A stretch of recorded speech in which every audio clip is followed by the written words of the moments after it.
This is the Masters of Fitness podcast.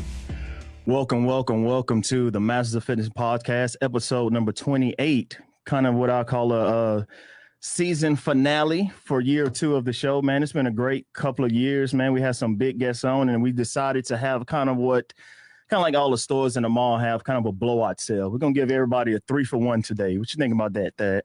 Oh, I'm excited. It's going to be a good show. We got one of the biggest CrossFit coaches in the Golden Triangle area that's going to be on the show. We got IronMan, a marathon runner, a super dad's coming on the show. And we got the world famous Richard, who's kind of done everything, actually cycled across America, tried to rollerblade across America, but he said that was good enough. He's currently eating pizza and watching football right now. But he carried the Olympic torch also. Sure did. He also told me he was going to be tried out to be a gladiator. How random is that?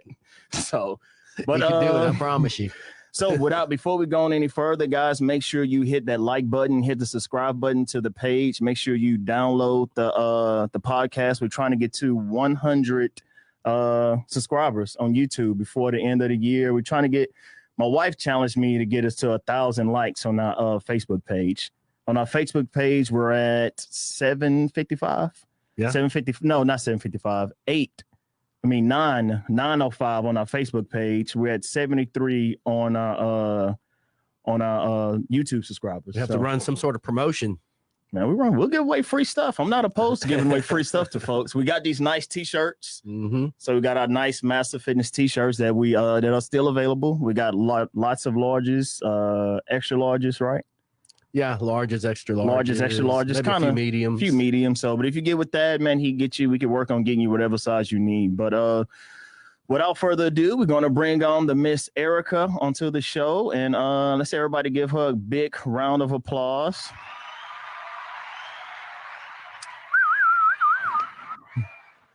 Erica, what's going on, man? Thank you for joining the show. I'm honored to have you on with us. It's been a long time coming for now. So how you doing? How's everything going? I'm doing good, man. It's going good. Just finishing up, the holiday weekend. Got the baby down, so I thought I'd hop on and hang out with y'all. Heck yeah. Did you have a good holiday, a good Christmas? Oh yeah, it was busy. It was the first one with the kids, so of course everyone wants to see her, gets all the presents, and it was wild. But it was good. What about you guys? Good holidays? I'm gonna tell a bad parent. Give bad parent advice right here. When your child is just born, I don't give them gifts. I figure I could save my money since they don't know what's going on anyway. Just wrap some boxes up, set it behind them, take some pictures. So when they get older, they think they got a whole bunch of stuff. Because trust me, you'll be spending money for your life on Christmas. So get out cheap the first year when they newborns, when they don't know no better. Ernest, the cheap days, Ernest. Oh, I'm the worst. I buy too much stuff for too little of a baby.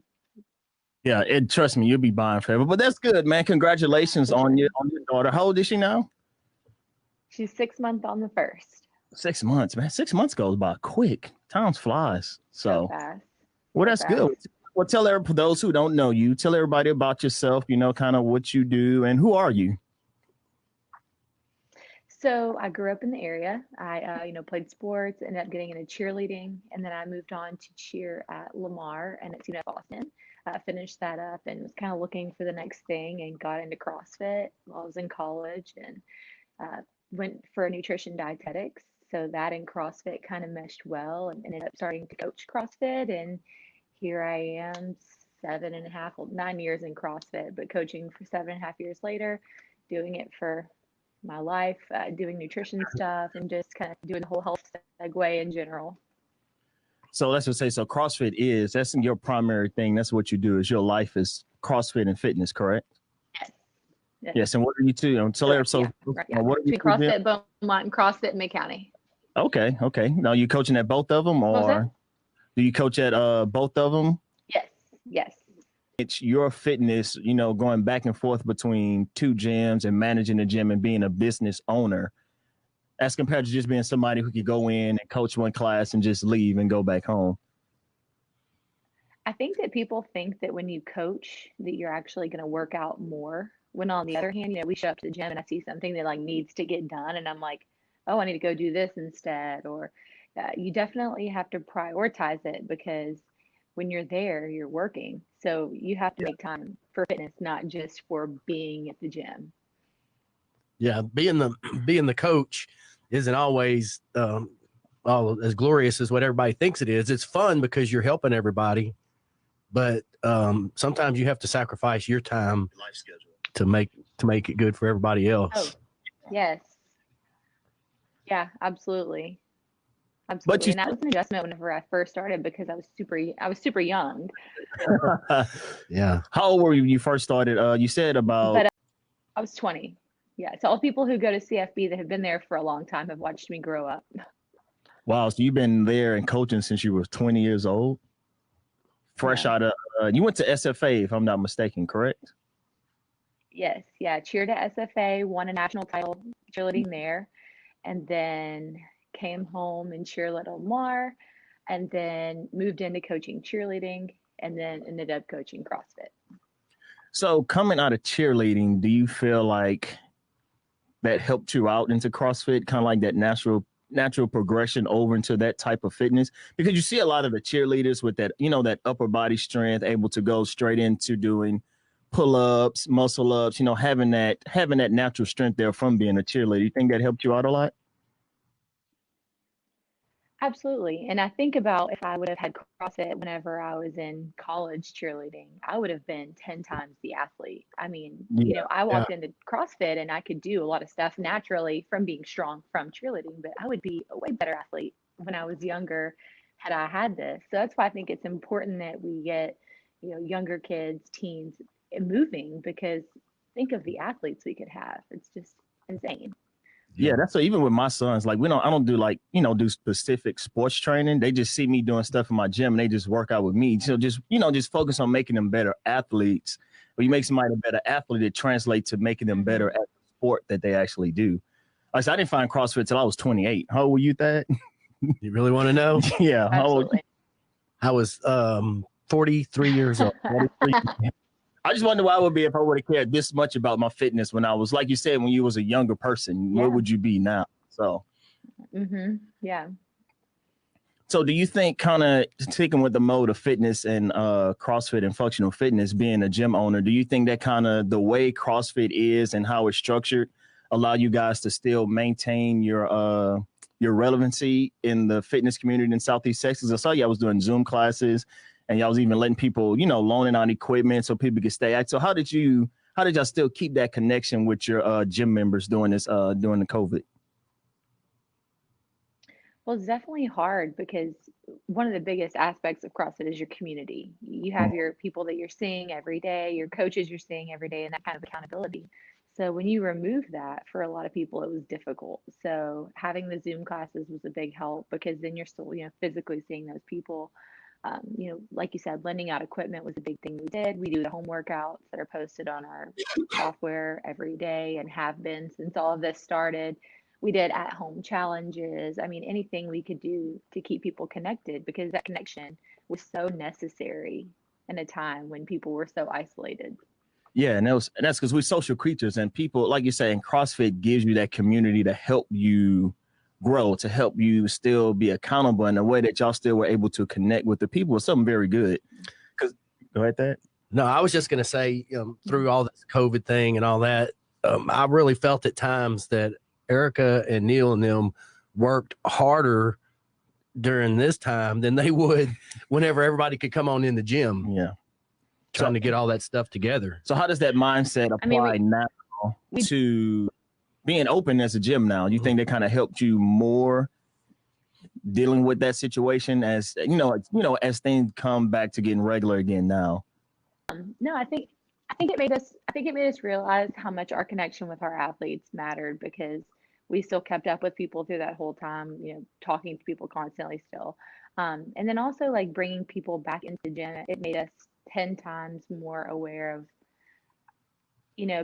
people's personal space and being mindful of people's opinions and stuff because a lot of people still aren't super comfortable with coming in, but they're still kind of, sectioning themselves off. We have the luxury of a very large facility and people can have their own personal space, making sure people are cleaning stuff well, just more than ever, making sure people are taking accountability for other people. And that's good that you guys do that. Make people feel comfortable. Because everybody have their own opinions on COVID and what it is, but just making sure that people are comfortable. That's all people want. Like, if you're comfortable in the gym, you're able to get back and allow people to have a sense of normalcy. And that's a huge step that it could take. That's a huge step. So when were you guys able to actually open back up? We opened up, I think, the end of May or beginning of June. I was like 35 weeks pregnant when we opened back up. I was huge, and I was like, oh God. People hadn't seen me in months, and they were like, you got big. And I was like, yeah. So that's the perfect segue. So But it was good. It was nice. No, go. So dealing with the pregnant, not dealing with the pregnancy. I'm sorry, being pregnant, and how did you try to maintain a level of fitness? Kind of dealing. Are you or do you just kind of be like, you know what, I'm becoming a mom. This is a certain sacrifice that I have to make. I remember I was listening to Elizabeth Akinwale. Me and my wife was listening to her. She had a podcast about, because a lot of women come to her asking them, how do you maintain fitness when you're pregnant? And the point she made is that it's something that you shouldn't stress about, because bringing a life into this world is a glorious thing. And you shouldn't be hard on yourself for not being fit when you're carrying a life, and you can, because you have the rest of your life to be fit, So what type of approach did you take during your pregnancy? If you don't mind sharing your story, I don't want to dig too deep into your. No, absolutely. No, yeah. So for some context, I was a national level weightlifter leading up to being pregnant. So for the 6 months before getting pregnant, I kind of shifted back into just general fitness, right? I wasn't training an hour a day anymore.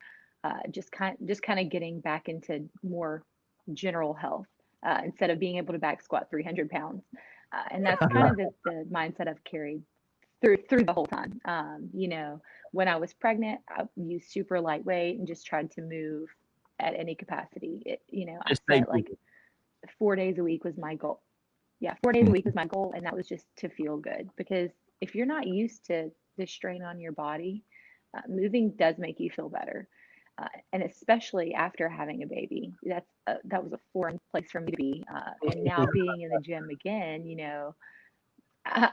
this is all new. I've never not been able to do certain things, but I've taken a really slow approach. And I'll do a weight, and someone's like, "Oh goodness, that's so heavy, Erica," and I'm like, 60% of my max, and it's very humbling. But at the same time, like I brought a human into the world, and that was wild. And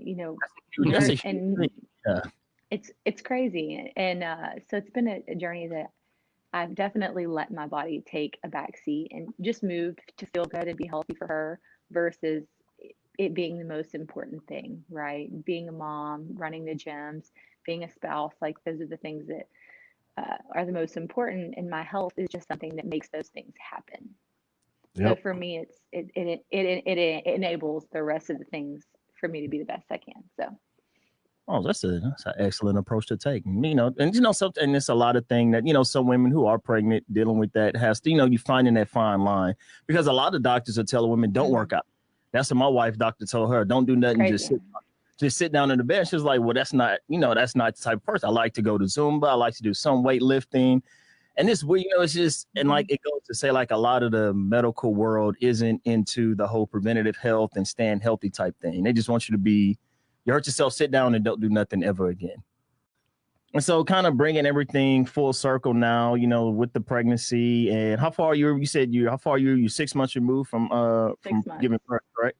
Do you feel kind of, you working your way back to normal, or how do you feel now, body-wise, strength-wise?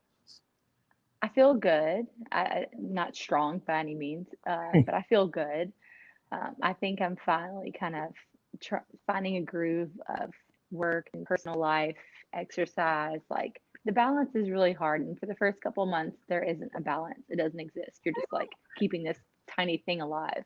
Yeah, you kind of feel like that. Yeah, but now I feel like I can finally, put some energy into other facets of life and like pursue other things that make me feel good versus just like surviving. So it feels good. I mean, for me, like the keeping myself fit thing was so that everything could fall into place. Like, if I let my health take such a back seat, I'm never going to enjoy being working out again. I'm not going to feel good about myself at work. I'm not going to feel good about myself in any other aspect. And for me, like maintaining fitness has been about like asking for help. Like if I'm unable to balance everything, like it's okay to ask someone to do something for me or give myself a break if I didn't hit my goal or whatever. Like lowering my expectations was a really big deal. Like 4 days of exercise may not be a lot for some people, but even if one of those days was walking, like that was plenty, right? Just So moving. setting goals that were way more tangible. So It's cool. Yeah. That's some good stuff. I've been around this stuff like everybody knows about 10 years, Mm-hmm. and I've watched a lot of women come in and out of the gym, through the years and get pregnant and then have their babies. And the ones that keep going and going and do pretty much like what Erica did, every single one of them is like they went away, had the baby and come back. They walked in the door of the gym and you're like, hey, didn't you just have a baby? They bounce back really, really fast. And someone said that the other day. They're like, are you sure you had a baby? I said, I'm sure. I'm sure. Yeah. See the pictures. Look at the pictures. So how's everything else been going? How have you been dealing with COVID, specifically yourself, trying to stay safe and keeping the baby safe as well? As any advice you give the people out there? I would say respect other people's parameters, so we're not being super out there necessarily. We've got family members that are a little older. We've got a young baby, so we're not doing a lot. But I come in contact with a lot of people through the gym. So, the biggest thing is like, just because you're living your life different than someone else, like, don't go touching on them if they're not comfortable with it, respect the other people are living differently than you and stay in your own lane kind of, just because I'm not doing something doesn't mean someone else is wrong for it. They have their own reasons for it. But we've been laying low, just again, family members and baby and it's nice. I'm kind of a homebody now. That's good. Yeah, we all become homebodies at this point. Yeah. So with everything going on, so like managing your fitness, taking care of the baby, being being a wife and running a business, have any time management seems like has to be key in your life, just managing all that. Any tips you could give out there for time management, or what are you doing to manage your time to make sure you excel, in every aspect of your life right now? I'm setting a to-do list every day, and only the things that have to be done are going on it. And then there's kind of a like would be nice to do list, so like some things are just non-negotiable and they get scheduled in, and other things are like, if everything else falls into place, you should do this. And then showing myself a little bit of grace if I need to ask for help, or if my workout goes from an hour to 20 minutes, just letting some things kind of fall through the cracks to stay sane. I think that people need to show themselves grace a little bit more. It's easy to beat yourself up if things aren't, 100%. And sometimes like 75% has to be good enough. And I like how you said that. Show yourself some grace at some point. Allow yourself to not be perfect, and you'll be okay, to make yourself a better thing. I like your idea of making it. I need to do that myself. Make to do like these things need to get done. And these are if I have time, I'll do these, but I'm not going to even stress out about this because it's not important. I definitely need to do that. That's some good advice. I hope my wife is listening. You don't get stressed out about it. You don't go. She's not watching right now, so. But you're right. That don't and those things you're not going to allow yourself to get stressed out about too much. So. Yeah. All right, so we come into that part of the segment, and this is what I always like to do to ask my guests. I always put them on the spot. I don't give this in the pre-show notes or whatever. Keith and Richard kind of listening in so they can kind of hear me above hand. So, last thing to you, I ask you, what would be Erica's words of wisdom that you would leave the people listening to the show today? No pressure. Every time you come in contact with someone, you never know what's going on with them. So all you can do is try to connect with someone. No matter what your day happens, no matter what goes on in your day, if all you do is just try to connect with someone in some way, you're probably both going to have a better interaction because of it. And then you're both going to move on your day a little bit in a better of a mood. There you go. See, that's how you know she's a good coach. Because that philosophy, I know, but a lot of people forget into the whole mindset of just coaching and being coach, and you got to hit this lift and forget to make that connection with people. Just to make that connection and see where they at, how they feeling, and that allows you to coach better. So you'll be even CrossFit Beaumont. Even just as a human, do you want to go to the gas station and have like a crappy experience? No, yeah. And that's you like just it makes your life that much easier when you just have better interactions with folks. So yes. Well, Erica, we appreciate you for joining the show. A lot of good advice out there, and thank you. Congratulations on being a mom and having a healthy baby girl out there. So we appreciate you being on the show. Go see Erica. And if you don't know, again, you go see Erica coaching at CrossFit Beaumont, CrossFit Mid-County. She's actually coaching a 5 a.m. class. Yep, Go ahead. We're having our free week, January 4th through the 9th. So anybody can come try us out. Okay. Remember that free week, January the 4th through the 9th. Go check it out. Trust me, this gym is huge. You'll get lost in there, but it's very spacious. There's enough area spaced out. Everybody can stay COVID free. Very good sanitized equipment. Trust me, I work out there whenever I feel like that. Torture me on a Saturday, but all right. But thank you, Erica, for joining the show. We appreciate you being on with us. And go get you on a Saturday. Better watch out. Yeah. I don't fool with that. Workouts ahead of time. All right. Thanks, Erica. Bye. Nope. Bye. All right. That was a good one. Yeah. So Erica, some good advice out there. Like she said, kind of recapping a little bit what she said in regards, like she said, making that connection with people throughout the day.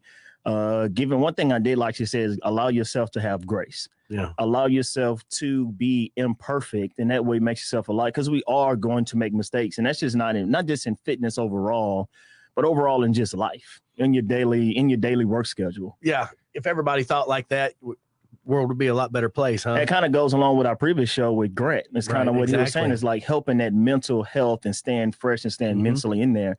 And even for women who are pregnant or about to get pregnant or thinking about getting pregnant, allow yourself to be a mom. You know what I'm saying? And kind of just maintain your fitness and don't go overboard. Stay moving is the key. Like you said, you have to realize you won't be able to do everything that you might have done before, but you can still stay moving 3 days a week. Go for a walk, keep yourself active. And when you get back into it, that transition back into it will be a lot easier for you. Oh yeah, no doubt. A lot easier for you. So good stuff, Erica. Thank you again for coming on the show. So up next, we got a special guest. We clown a whole bunch. It's my fraternity brother as well too. Been knowing this guy for over, about 15 years now. So, we're going to bring my man Keith Wooten to the show. Thank you for joining the show, my brother. Hey, what's going on? Give that big round of applause, man. Get a round of applause. Man, so what's up? Tell everybody about yourself, who you are, man, where you at, what you doing. Yeah, no problem. My name is Keith Wooten. I'm staying out here in West Houston, currently working for an oil and gas company. My kind of military background as far as my father. He was in the Air Force, so we traveled all around as I was growing up as a young child. Like Ernest said, we linked up at the University of Oklahoma. We pledged together in our fraternity. Went through and then we've always had a very competitive spirit in nature. As far as this, where we see each other from a fitness standpoint. So I've always been very active. I got a story one time. So we was at a fraternity reunion or whatever up in Oklahoma. Me and all my other friends, they got together. They were just gonna charge me up, and we sitting in the hotel room, and all of a sudden, hear somebody say, "Man, you're not even good at fitness. You suck." Like, man, dog. They was recording me the whole time, and I got hot. Yeah, you can tell Ernest a lot of things, but don't tell him he sucks. Man, dog, they got under my skin. Then it took 20 minutes before I actually realized what they were doing. And I was like, man, screw y'all. Oh, Lord. Oh, man. Hey, that was good stuff. Man, for those of you who didn't know, man, Keith just recently completed the IronMan Florida. He completed a marathon this year Yes, as sir. well. So doing a marathon, completed the Ironman, and tell people how you kind of started along on that journey. Yes, sir. So, honestly, just with the whole concept of trying to do an Ironman, it was one of my good friends at work, Ben Vasquez. Shout him out. He did an Ironman actually last year, and it was a group of guys with him, that were, a little bit older than him, probably by about 10, 15 years, and that kind of challenged him. I said, hey, man, you should get out here and do an Ironman. He's kind of like us, he works out a lot, trains a lot, but he never considered it. And so, for him, he kind of went ahead and took that challenge to kind of move and shift from lifting and kind of go more cardio, intensive. So that was kind of his challenge in charge. He asked me to kind of do it late, and I was like, I need to make sure I have enough training before I just jump into something like that. But Ben Vasquez, he did his last year in November as well in Florida, and so that essentially just being there, that's kind of the genesis of how I got inspired. Not only seeing him, get through it and will himself through it, but it was just encouraging to see, people young and old, just pushing, determined, gritting it out. And that's kind of why I say, hey, I want to be a part of this kind of community and family. So that's kind of how I got kind of started training. And so, go ahead. But I want to ask him. So, whenever you finally made your decision, like, all right, I'm gonna do a full Ironman. Yes, sir. You just turned a switch on and started training, huh? Yes, yeah. I mean, I'm self-motivated. Honestly, I mean, I know some people, need others to encourage them. Some people need people to train with them, right? To kind of, to take on different challenges. But, it's just kind of a part of me. It's easy for me to motivate myself, encourage myself. I train by myself. So yeah, I just kind of went after it. It's a different challenge, right? And again, I've been, kind of like to lift a lot. But I said, you know what, man, this cardio, let me switch it up. In high school, I was a sprinter. I did long jump. I played basketball. So, but I hadn't done that in a long time. And so this was a great way for me to see, I'm about to be 40. So I was like, man, let me just see where I'm at, kind of measure yourself. How do you think your military experience helped you with this? Well, it was my father. It was my father. So I can't claim that. It was my father's in the Air Force. I understood that he was in the military. No, his dad was in the military. I'm sorry. I misunderstood. Dad's Air Force guy, yeah. Yes, sir. Hey, but man, so the story, I'm sitting in church, right? I get a message. Normally it's weird when most guys leave a voice message. You know what I'm saying? Most of the time we get this guy, what does Keith want? The worst thing he could ever came across is like, I said, okay, worst case scenario, he wants to run a marathon and do an MS 150. This man says, I think about training for an Ironman, and I want you to come along with me. And so we kind of, and like you said, we kind of built a community of friends. You know what I'm saying? We all decided, well, we're going to run a 5K.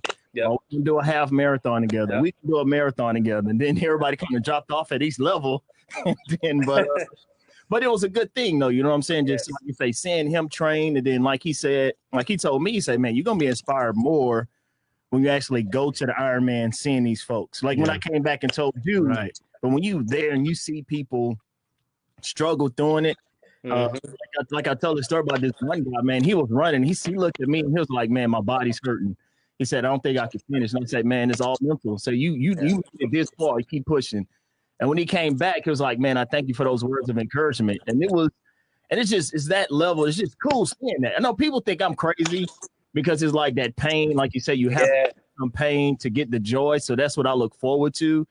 But that's just seeing it up close is a whole different animal, man. You get a whole different feel for it. Yes. Yeah, definitely. Yeah, just a great sense of appreciation. And knowing that people, that same journey, right, that they all took with you when it came to training. This was just for me to describe a little bit of the training. It's a 6 days a week training.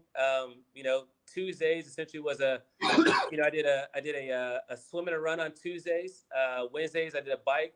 Thursdays I did a swim and a bike. Fridays it was a swim and a run. Saturdays was either you could do a long bike or a long run and a swim, and then Sundays same thing. So either if you didn't do the long run on Saturday, then you do it on a Sunday, or if you didn't do the long bike, then you would do vice versa. So yes, 6 days a week, and essentially doing 2 disciplines a day for roughly I mean, if you've got the swimming experience, they say essentially to train 7 months, right? But for me, you know, I was a recreational swimmer, so I could go, you know, I could do about 1 lap down the pool, you know, about 25 yards and call it good. So, you know, so swimming, I knew that was the area where I need to definitely focus on, right? And so, you know, the training program I followed, it was essentially 2 days a week of swimming for the most part, but I said I need to at least swim probably 3 or 4 days a week just to get my endurance. I took went to a swim class, you know, and had somebody help me with my technique and breathing, right? Just kind of get, you know, the proper form and discipline to be able to be a strong enough swimmer, to be in the water for an hour and a half or 2 hours. So, but yeah, all of that, man, it was great. And kind of like we said, when you speak about the swimming, it's funny just seeing people get out the water. Yes. It's like that's their biggest relief to be like, okay, I'm done with it. It's like you see the joy in people's face and they be like, most of y'all swim ended up being particularly rough though, right? Because of the the stuff, right? Yeah, I think we had a couple I think a couple of hurricanes. I think Hurricane Iota was not too far out, but you could and although it didn't impact our day per se from a obviously being competing through a storm, but the fact that even with the storm being a few days out, you could feel it in the currents, right? So you can feel it in the ocean currents, the way the tides, right, and the swell moved. So that morning when we got up there, you know, the water was incredibly strong. I mean, remember Ernest? I mean, we were out there just 2 days prior. I did calm. Yeah. 2 days prior, it was calm. The water was glass. I was like, oh, I was feeling good. That boy jumped in there. Somebody came back and said, man, I'm good to go. I'm ready to run. I got this salt water on my skin. I'm good. Yeah. Put me in, coach. Yeah, put me in, coach. Yeah, and then that morning I get there and it's dark, ominous, right? The clouds and like, like, man, what's going on? It's funny. My mom called me and was like, that boy still gonna swim. They got them storms out there. So that was probably the most, I think, challenging aspect of the actual event. Just that, like I said, that swim portion, just because the waters were so strong, and the fact that with my training, again, I was training by myself in pools, right? And I'm training by myself in lakes. So now you add a couple thousand people in the water with you, and now it's real physical. People are kicking. I'm feeling people push me, and swimming on top of me, around me, underneath me to try to get, just to get by. That's a whole different aspect. People literally swim over you. That's crazy. I would drown. I need perfect water to swim. I don't need nobody swimming over the top of me. But even like he said, how it affect that swim beat a lot of people up. Even the elite guys, so maybe 10 minutes, 10, 15 minutes off their normal pace. Right. So imagine what it does to an average swimmer if it's knocking an elite swimmer off their pace. Right. There was one guy, remember that one guy we saw, he just turned his stuff in. He said, man, I'm done. It beat him up so bad. It's tough because, again, I got out the water. And, for me, I was discouraged because I was like, man, I'm training to swim in about an hour and 20 minutes to an hour and a half for the 2.4 miles. But it took me almost 2 hours to do that swim. So when I got out, I was exhausted. And not only was I exhausted, but then I got on my bike and now I'm riding into a 15 mile an hour headwind, for half of the first part of the bike. And so, I don't have any legs, and I'm just, I'm like, I don't even know how I'm going to, I don't know where the energy's at, or I don't know where it's going to come from. But again, one of the blessings was that, I had, Ernest was out there with me. I had, my wife and kids out there with me, my parents, my sisters. So that was my energy. My one of my good friends, Ben, who, again, I told you he did his last year. So that was where the energy came from, right? That was where the strength came from. Just seeing their faces, smiling, encouraging me, and being willing to help me out in whatever capacity I needed to. That's, to me was such a blessing. Just having them around me. Look, were you close enough to anybody to draft off of them? No, but that's the thing. You're not allowed to draft. So in the Ironman, you're not allowed to draft in biking. You are allowed to draft in swimming if you know how to draft. But biking, you're not allowed to draft. It's a penalty. I think they may penalize you up to 3 to 5 minutes, I believe, if you draft. I'm gonna give a special shout out to Chelsea because this woman his wife kept us in. I was navigating. She was reading the map. That man, she had everybody reading the map, like timing it up with a map because he was on a bike trail. And so they doing 114 miles. 112 mile bike, right? On the bike. So it's like they going 30 miles out. And Keith's dad, Mr. Wooten, was the driver. Yes, sir. I was navigating. His sister was in the back and she was having us on point. And She knew exactly where to meet him at every part of the race. Had like little knapsacks with snacks in it to give him if he ever needed it. She came back, he's gonna need some pickle juice. He's gonna need pickle juice. I'm sitting here pouring pickle juice,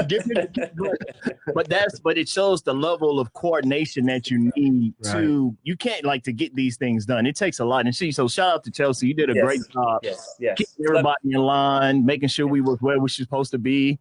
She actually had us on the beach. We weren't supposed to be on the beach for the swim. But we found our way down there, man. So shout out. Yeah, love you, babe. But I had to, with that appreciation, I gave her a nice appreciation gift. I had to. We know you blessed her. We know you blessed Miss Wooten. I did. So, but yeah, she was great because again, it was I was training for over a year, right? When you start back from the marathon training all the way up until the point of the Ironman. So obviously I had to. Hey, she was a big part of just me even being able to do what I was, even be able to have the time to train. She was a huge a part of that. So segueing into that, so tell the folks how you, with COVID, with the training schedule and actually working as well, how did you manage your time to make sure that you hit your goals? So I mean, it's crazy enough, but with COVID, obviously it's I don't want to. I'm not trying to sound insensitive, but I was a blessing and a curse from the standpoint that since you couldn't do anything else with COVID, right? Then for me to train, it was great, right? Because that was the only thing, training outside, right? It was perfect for me, what I needed to do because there was nothing else to distract me, right? And nothing else that was going to take my focus away. But when you talk about the regimen and the plan I had, for me, one of the biggest things was I was trying to have as little impact on my family as I possibly could. Now, obviously, it's difficult, especially when your rides start to get to 4 or 5 hours on the weekends, and but if I could, I would be up in the morning at 4:30, starting to do a swim or a run, right, before work, or because again, most of the time you're doing 2 disciplines a day. So a lot of times for me, I would break it up and I would do one discipline early in the morning, one discipline at night. A lot of times the night discipline. I was trying to make sure my kids were, had food. So if I'm the kind of the head chef in the house, so I would cook, I would do homework, get baths. So I may not even, start running or riding, and I have my stationary bike, or go back to swim at my gym. But that I might not even get into my workout. The latest I started working out is around 11 o'clock at night, and I may have to do 11 o'clock, and I may not finish till 12:30, 1 o'clock in the morning. So I was trying to just, if I could, I was trying to, minimize the impact on your family. Yeah, exactly. Just, and with my wife as well, right? I mean, I know I was going to have to lean on her heavily on the weekends. So I said, hey, during the week, let me, I'll suck it up and, again, get up super early or I'll train late, but I try not to, trying to save her as well and be considerate and, and thoughtful. So, yeah. Man, that's what's up. So no excuses, people. No excuses to why you, but like we always going back to when the first time you called me is like even what Thad was saying when he actually had questions, like we started had this conversation was it April of 2019 is when y'all started running. Yep. And when he called me, he had a specific plan on where he wanted to be. Like, we're gonna do a half in August. We doing the full marathon in January. And we were supposed to do the MS 150. Yeah, MS 150 would have been in April. We were supposed to do MS 150, but COVID hit, and he had his strict plan. Even though he was getting on my behind when I wasn't swimming like I was supposed to. He needs to be swimming. I was like, nah, man, I got this. I can outfit anything. but it goes to show you, like, you have to set a goal, and you have to stick with it, and you have to set little goals at a time. You started with your first race was what, a 10K or 5K? Yeah, so the 10K was my first one to kind of kick it off. I'd done some 5Ks with my sister, but the 10K, and that's another thing I want to just kind of bring up to your audience as well, is that, I wasn't a distance runner, right? So the longest I'd ever run before the 10K, was 3 miles, and I did that with my sister. We do 5Ks here and there. The longest swim I'd ever done, again, I was a recreational swimmer, so just one lap. And I hadn't biked, I probably hadn't biked since middle school. So, just to be honest, right? So all that to say though is that, anybody can do this if you put your mind to it. You put in the commitment, you put in the time, and you can make it happen. So can we say the fact that you lost that race in the cold is what really spurred this up? That might have, because I was like, I can't even remember the last time. I don't think I'd ever lost it to in an athletic event to my sister ever in life. So, that one was a wake up call. Hey, this guy's super competitive. We was doing that. We was doing like just a basic tune up race, a holiday run for fun. was like, yeah, we're gonna get out here and we're just gonna run our regular, 10-mile minute pace. This guy started 8-minute mile pace for that was a 10K, wasn't it? Yeah, yeah. It was 10K. Then he has the nerve to sprint to the finish line so I don't beat him 10 seconds. And so he could beat me by 10 seconds. So hey, but hold on. You can't call my competitiveness because who was right there with me? Who didn't relinquish? That's neither here. Right. Nicole just said, Nicole, I'll put this on the screen. She said you got hey, whoa, Nikki, hey. That's tough right there. But that was my motivation, and with my sister, we've always been super close growing up, and that's one of the beauties of our relationship is we've always motivated and pushed each other, whether it's athletically, academically, we've always pushed each other, I think, for the betterment of ourselves. So shout out to my sister, Nikki, for helping push me along the way. Yeah, man, it was a fun journey. Saying, like you said, it's not the end of the journey because it's something that you can continue doing and kidding. Because like you said, we still got our group now, and I always make sure I put what I'm doing in my training now to keep Keith motivated, to keep my line brother Marcel, who did our marathon. He was part of the journey with us too. Like keep everybody motivated and just you got to have that community of people to keep you honest and keep you focused and keep you running. Like we always talk about non-goal. What's our next goal gonna be? What's our next? Right. What we're gonna do next? So, right. And and with that, again, to me, I said I'm about to turn 40 in February. And I'm kind of obviously men. Our life expectancy is mid 70s to late 70s, right? So I'm obviously kind of past the halfway point. And now I'm looking at my life differently and staying healthy, right? And it's not just because this back half is a half that this is where we get diseases, right? Or this is where we get cancers. This is where we get high cholesterol, blood pressure, right?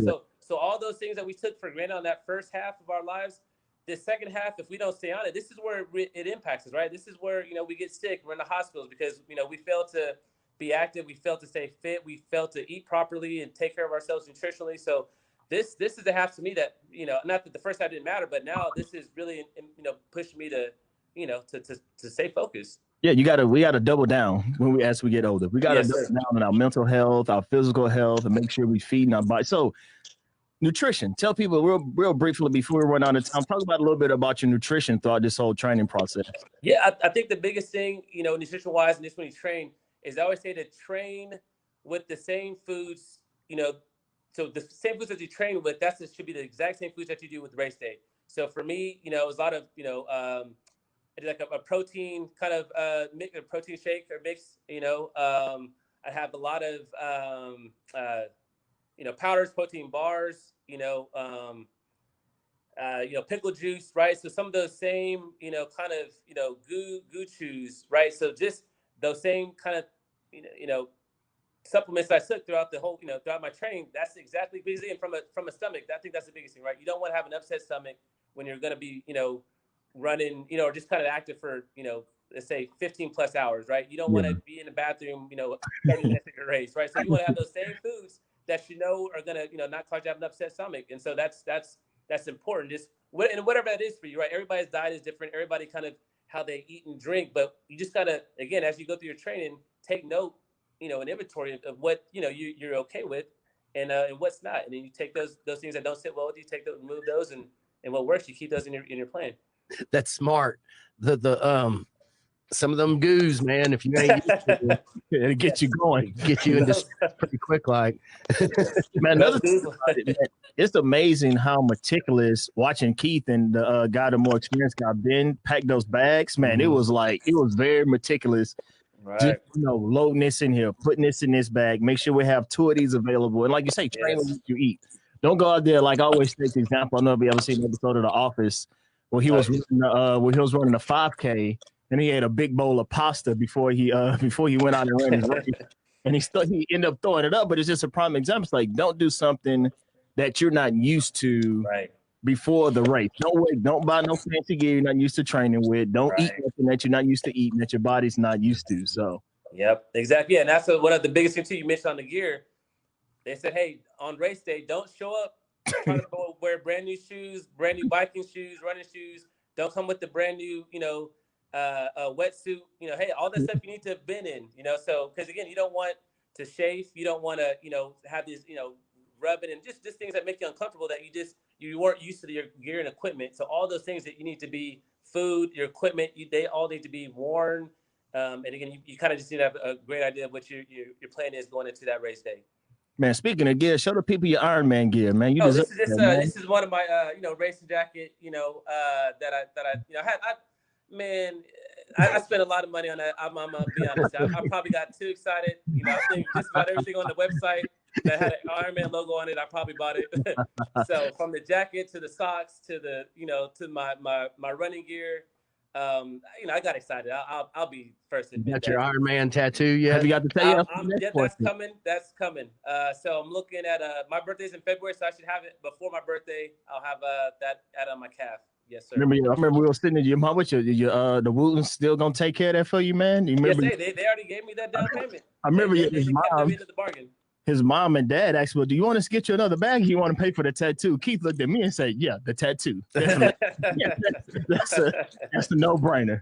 No brainer.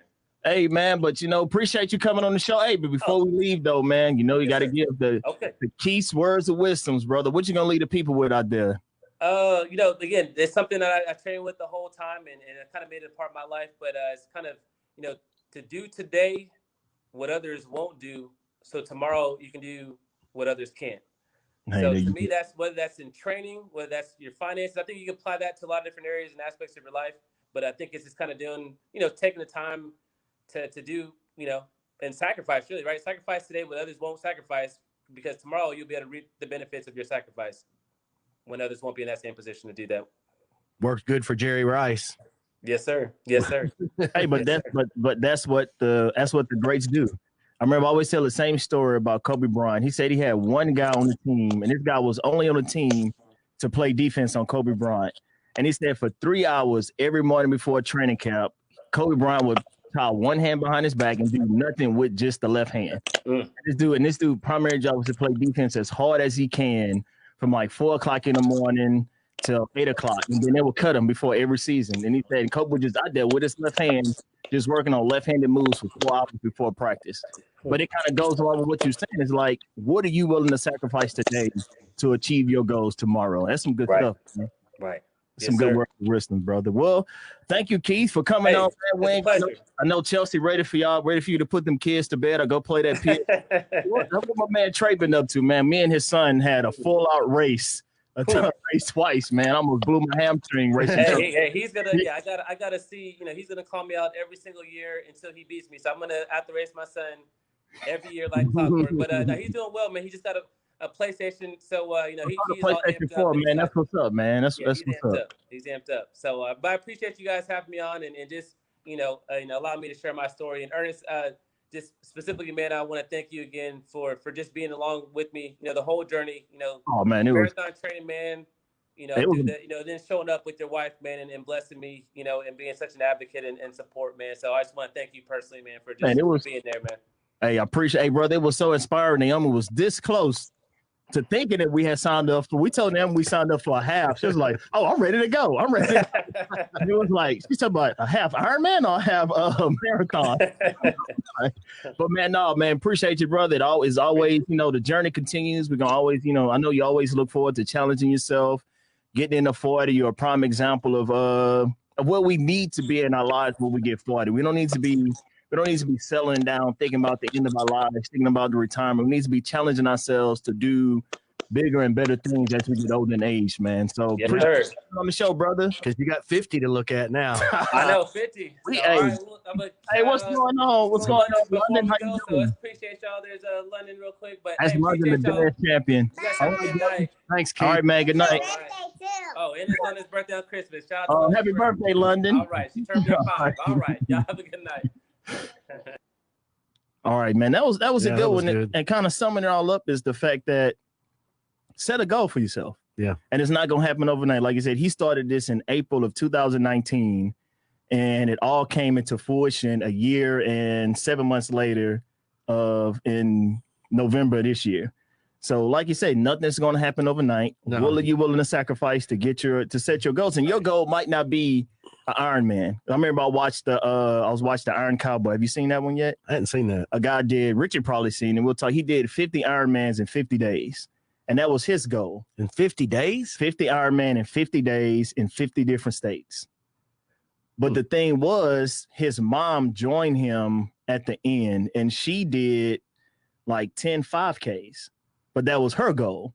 You know what I'm saying? Like, what's like his goal was to 50. So whatever your goal is, set your sights on it and reach out there and go for it and achieve it. Because you can do it. You just got to take that first step.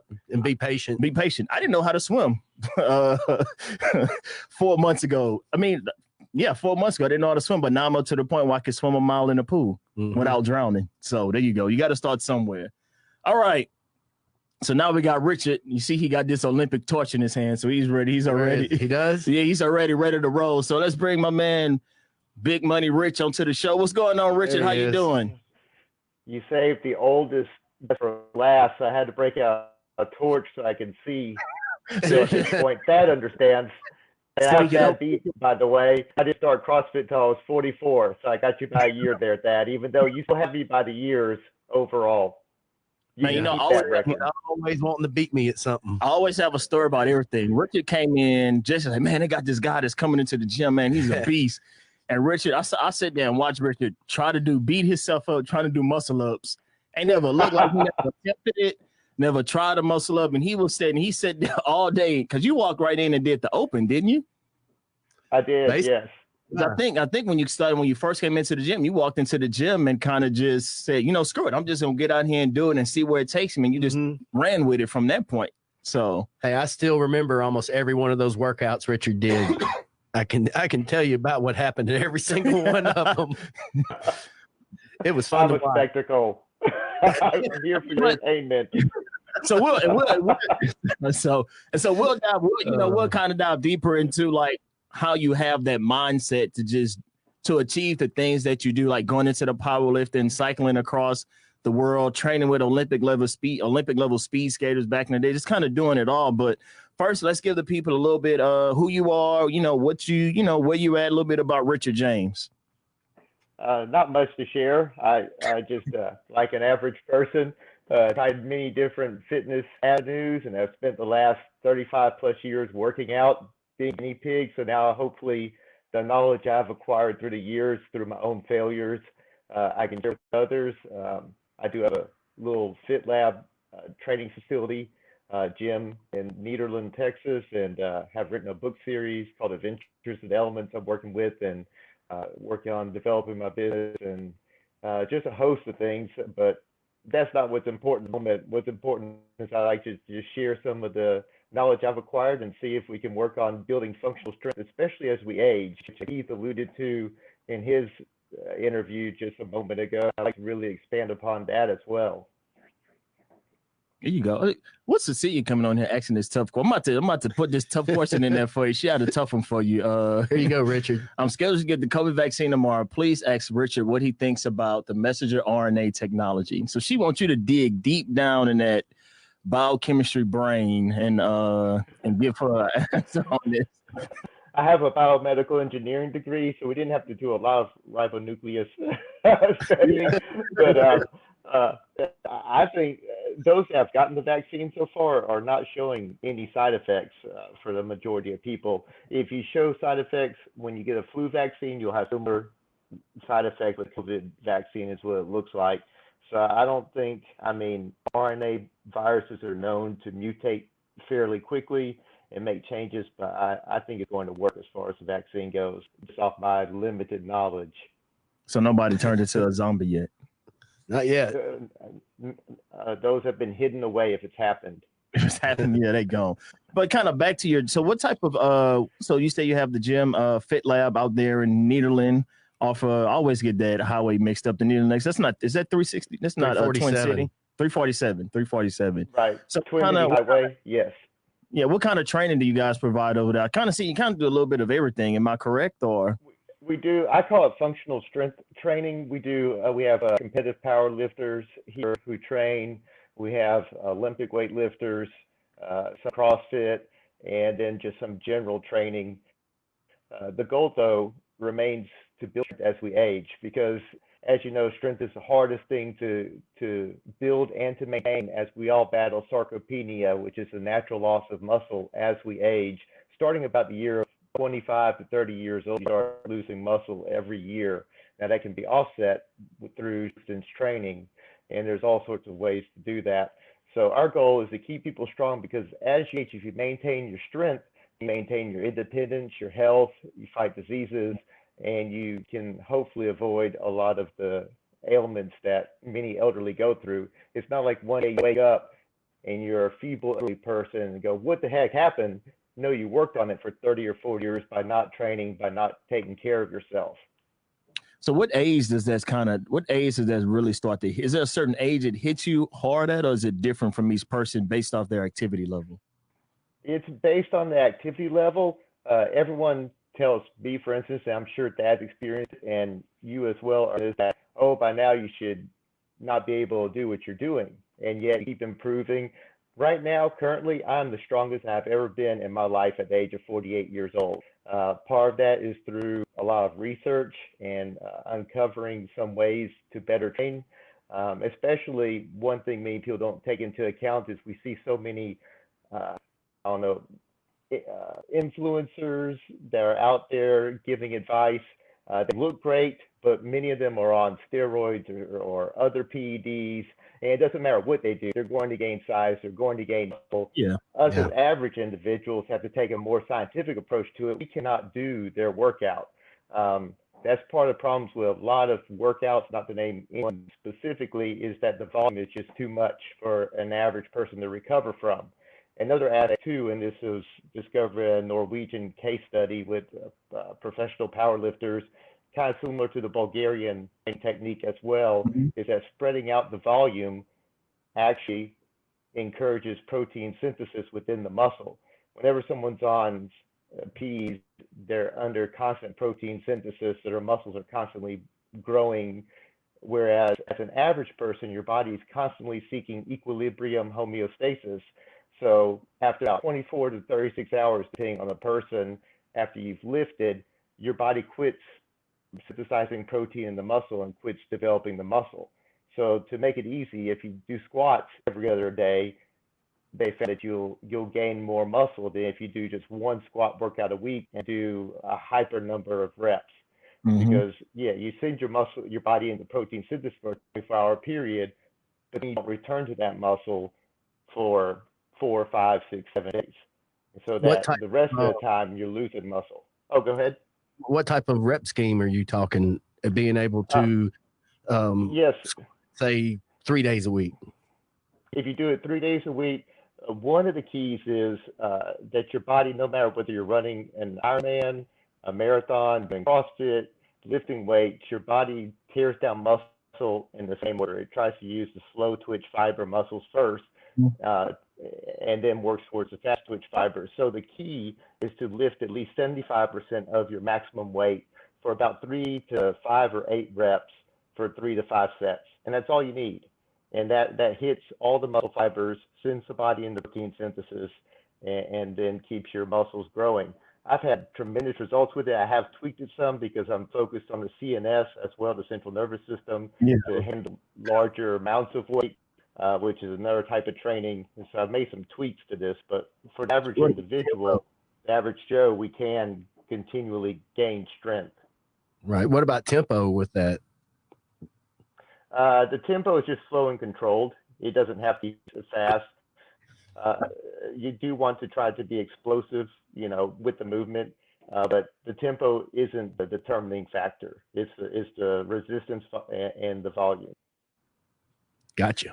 So is that similar to, I'm pretty sure you're familiar with Wendler 3-5-1. Is that kind of what you're saying? Is that kind of similar to Wendler, or is it a little bit different?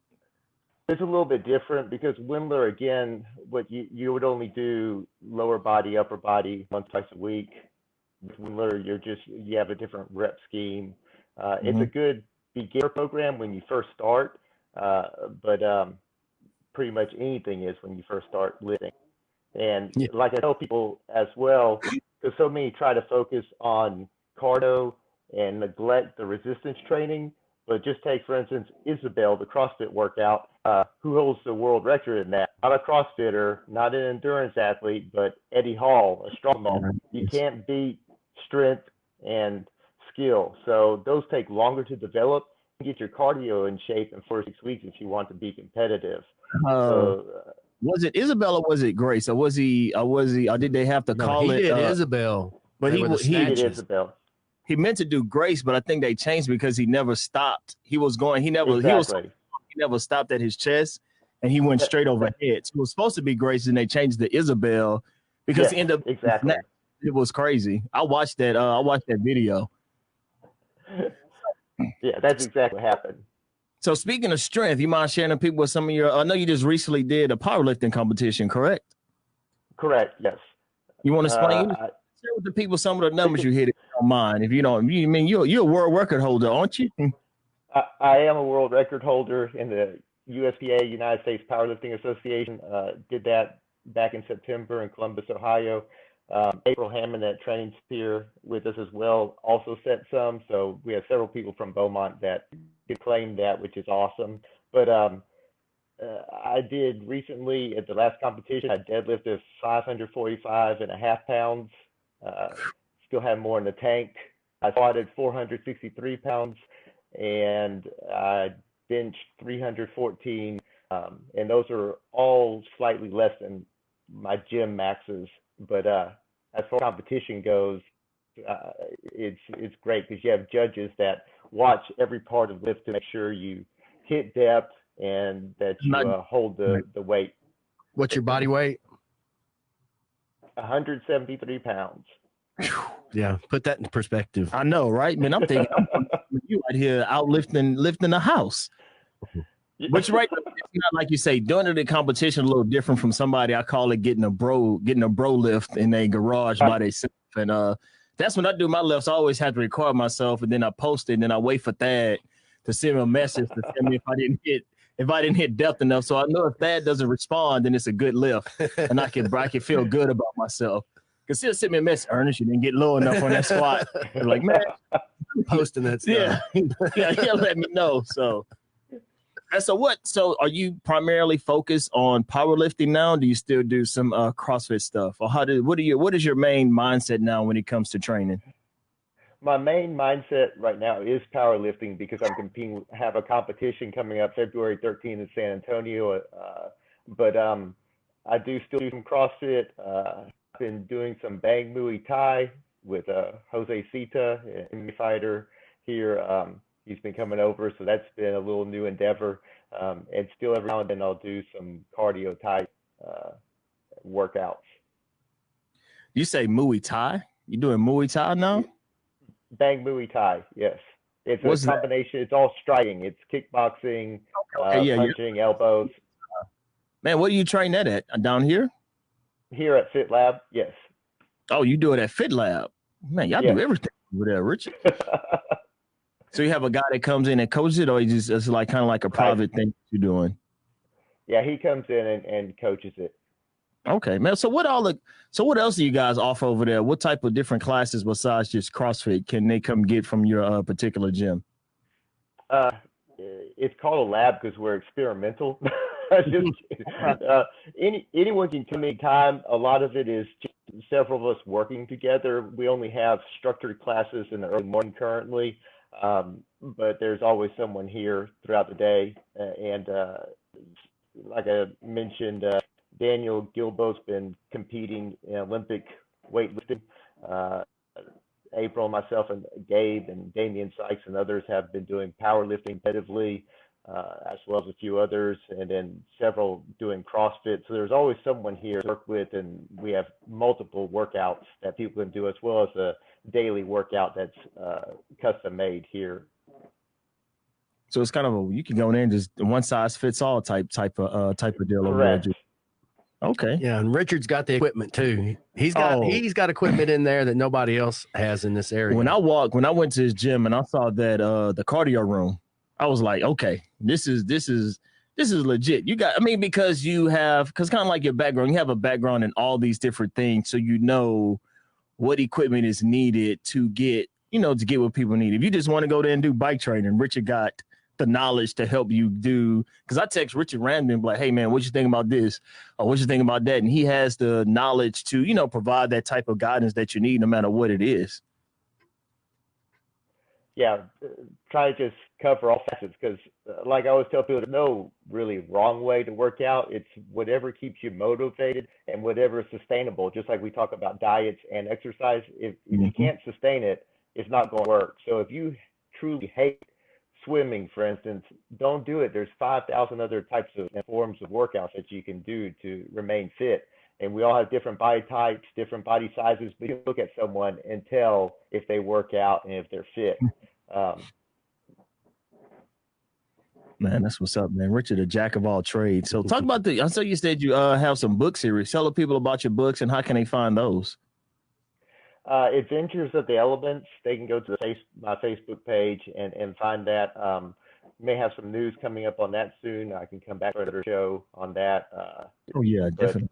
So we'll just table that for the moment. But yeah, it's just kids that find sunglasses, and through them they can see the elements from the periodic table. And the elements are personified as superhero-like characters embark on a series of adventures, and their powers are based on their chemical and physical properties.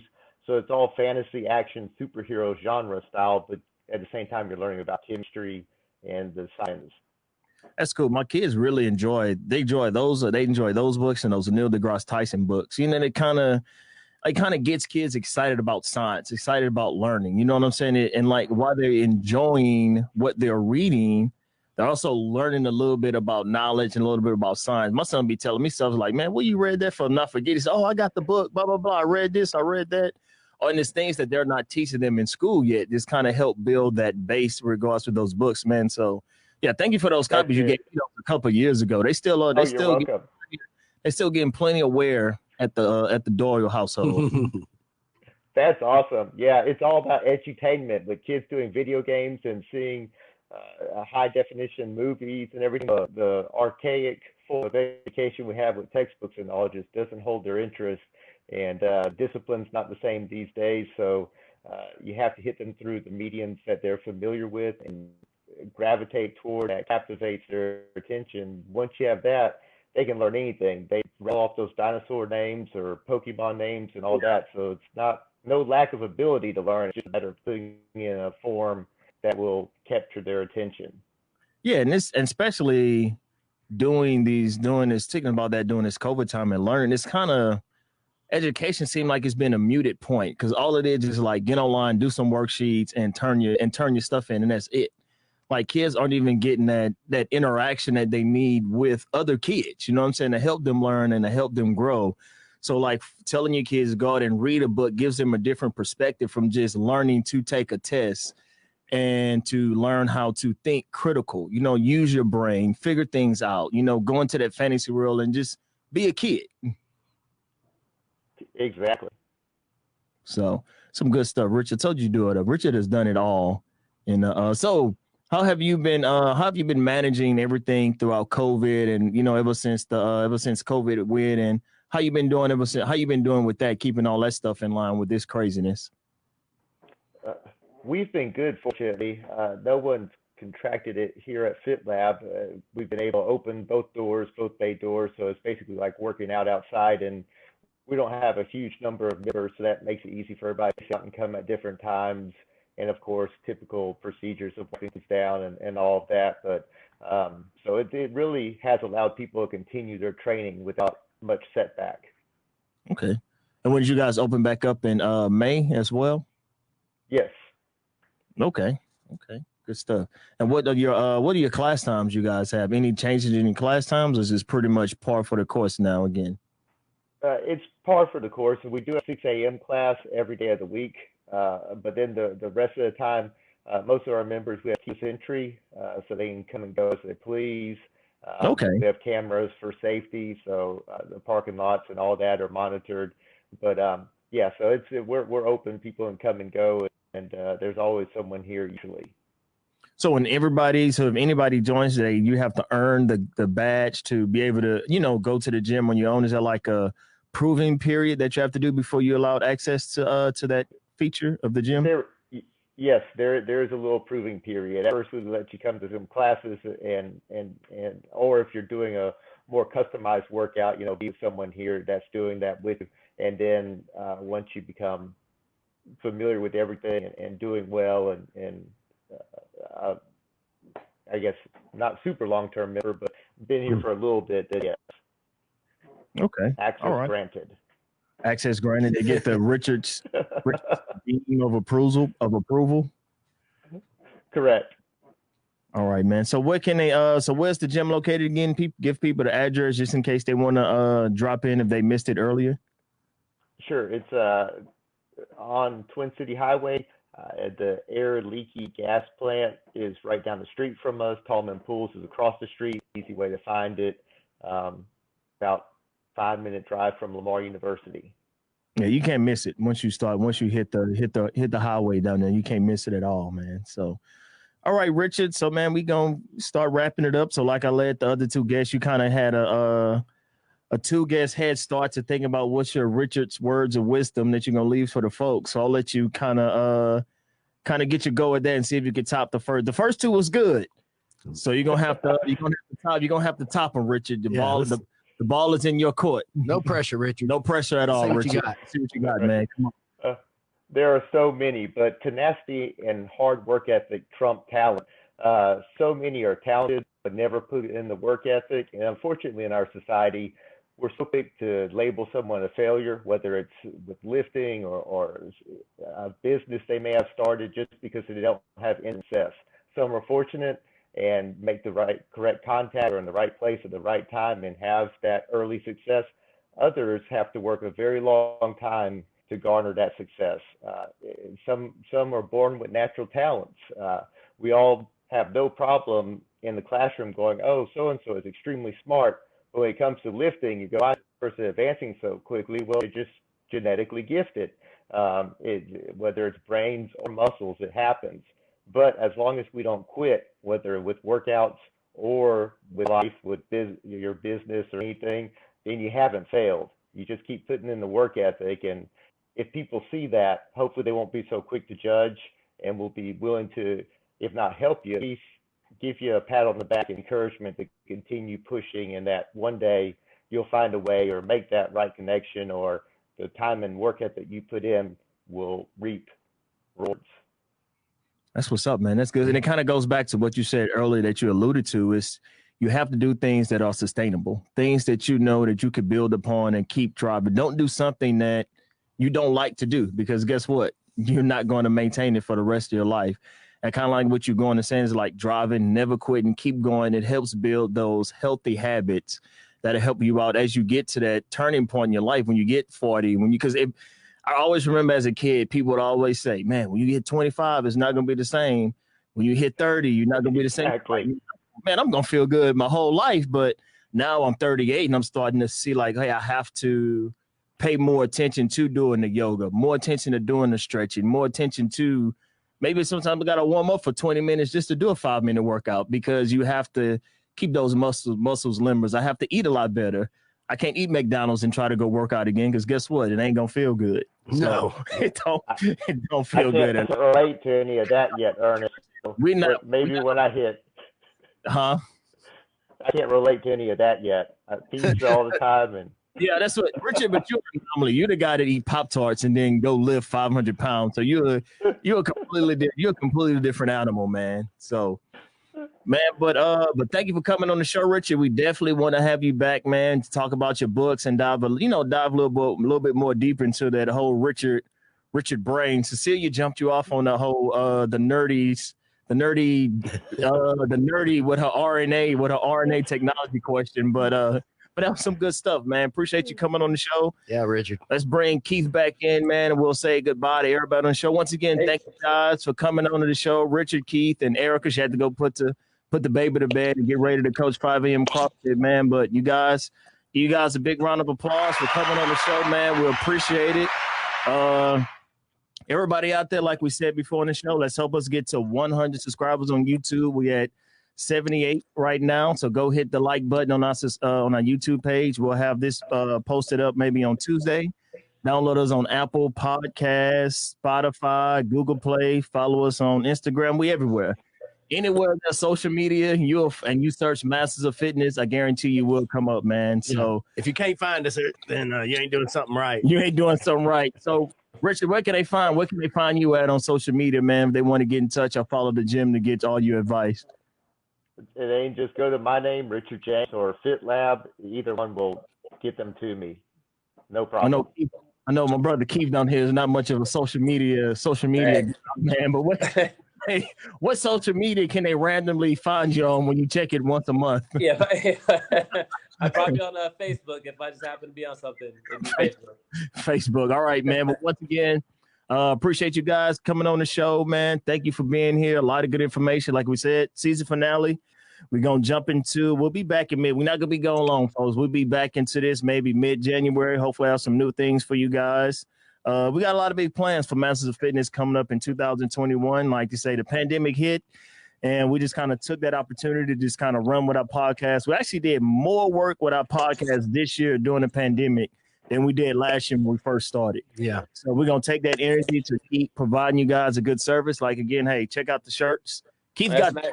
Hey, you got a new shirt yet, Keith? I don't know, LB. I mean, I need to get that shirt right there. I'm missing that one. You got the first edition. We'll make sure we get these guys some shirts out to Appreciate them. that. They can get Richard, Erica, and Keith the shirt, man, so they can represent us. And my cousin also asked for a shirt. So thank you guys for listening, man. Thank you guys for joining the show. We had a blessed 2020. We achieved a lot of our goals, all thanks to you guys out there in the fitness world. And we're going to keep growing with Southeast Texas, helping the community grow bigger and bigger every day. So peace out, folks. All right. You guys take care. Thank you, man. Cue the cool drop. Drop.